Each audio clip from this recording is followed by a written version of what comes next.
بسم اللہ الرحمن الرحیم۔ شروع اللہ کے بابرکت نام سے، بڑا مہربان عنایت رحم کرنے والا ہے۔ نور ہدایت کے محترم عزیز دوستوں، السلام علیکم۔ یہ واقعہ حضرت مولا علی علیہ السلام کی ولادت کا ہے۔ یہ واقعہ بہت ہی دلچسپ ہونے والا ہے، اسی لیے میری آپ سے گزارش ہے کہ اس واقعے کو مکمل طور پر سمجھنے کے لیے اس ویڈیو کو آخر تک ضرور دیکھیں۔ محترم ناظرین، جب اس زمین پر اللہ کے ولی جب حضرت امام علی علیہ السلام کا آمد کا وقت قریب آیا تو تاریخ گواہ ہے 11 رجب کو امام علی علیہ السلام کی والدہ بی بی فاطمہ بنت اسد خانہ کعبہ کے قریب آتی ہے اور دیوار پہ ہاتھ رکھ کے کہتی ہے، یا اللہ اپنے ولی کا ظہور فرما۔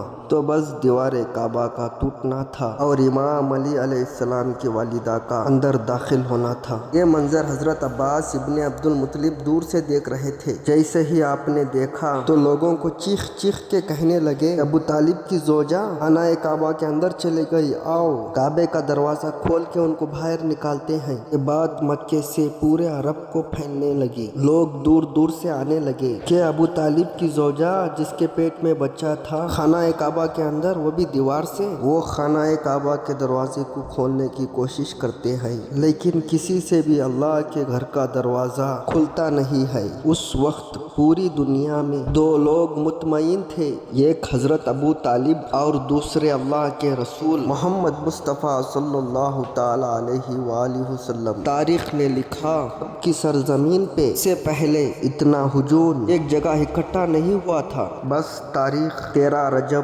30 عام الفیل سب خانہ کعبہ کو دیکھ ہی رہے تھے کہ اتنی دیر میں دیوار کعبہ ہلنے لگی اور وہی شقاق پھر سے ظاہر ہوا۔ سب لوگ حیرت سے دیکھ رہے تھے۔ اتنے میں حضرت ابو طالب فرمانے لگے، اے محمد جاؤ دیکھو۔ اللہ کے رسول اپنے مبارک قدموں سے خانہ کعبہ کے اندر جیسے ہی پہنچے تو دیکھا ایک نورانی بچے کے نور سے پورا خانہ کعبہ چمک رہا ہے۔ آپ نے دیکھا کہ امام علی کی والدہ پریشان ہے۔ رسول اللہ نے فرمایا، اے میری ماں آپ غمزدہ کیوں ہے؟ تو بی بی فاطمہ بنت اسد فرمانے لگی، اے میرے بیٹے محمد، اللہ نے جیسے ہی اس بچے کا ظہور کیا تب سے لے کر نہیں یہ بچہ روتا ہے نہ دودھ پیتا ہے۔ اللہ کے رسول نے مسکرا کے جیسے ہی بچے کو گود میں اٹھایا تو وہ بچہ مسکرا کے اپنی آنکھیں کھولنے لگا۔ اللہ کے رسول نے اپنی زبان امام علی علیہ السلام کے منہ میں دی اور امام علی علیہ السلام رسول اللہ کی زبان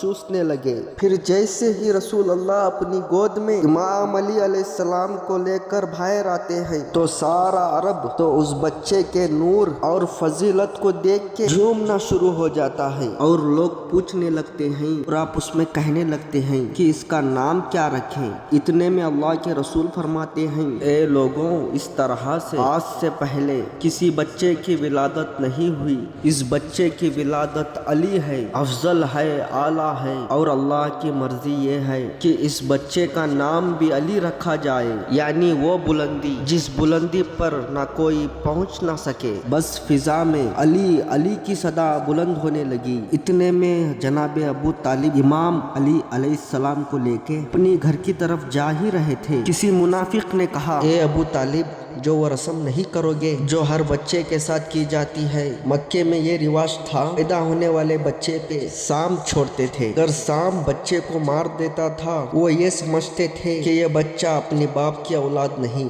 لیکن اگر سانپ نے بچے کو کچھ نہیں کرتا تھا پھر وہ یہ کہتے تھے کہ یہ بچہ اپنے باپ کی اولاد ہے اور ہمارے لیے قابل عزت بنے گا۔ حضرت ابو طالب اللہ کے رسول کو دیکھا اور امام علی علیہ السلام کو دیکھا اور ایک جگہ امام علی علیہ السلام کو رکھ کے اور کہنے لگے، لاؤ اس سانپ کو جس پہ تم فخر کرتے ہو۔ وہ سانپ کو چھوڑا گیا۔ ایسے ہی حضرت امام علی علیہ السلام کے قریب سانپ آتا ہے۔ حضرت امام علی علیہ السلام اپنے ننھے ہاتھوں سے اس سانپ کو پکڑ کے چیر دیتے ہیں۔ بس سب لوگ زور زور سے کہنے لگتے ہیں کہ بچے نے سانپ کو چیر دیا۔ عربی زبان میں سانپ کو کہتے ہیں حیا، اور کسی چیز کو چیر کے پھاڑنے سے کہتے ہیں درہ۔ پھر لوگ زور زور سے کہنے لگے حیا درہ، بچے نے سام کو چیر دیا۔ پھر یہ آواز فضا میں گونج گونج کے یوں معلوم ہونے لگی جیسے کوئی کہہ رہا ہو حیدر حیدر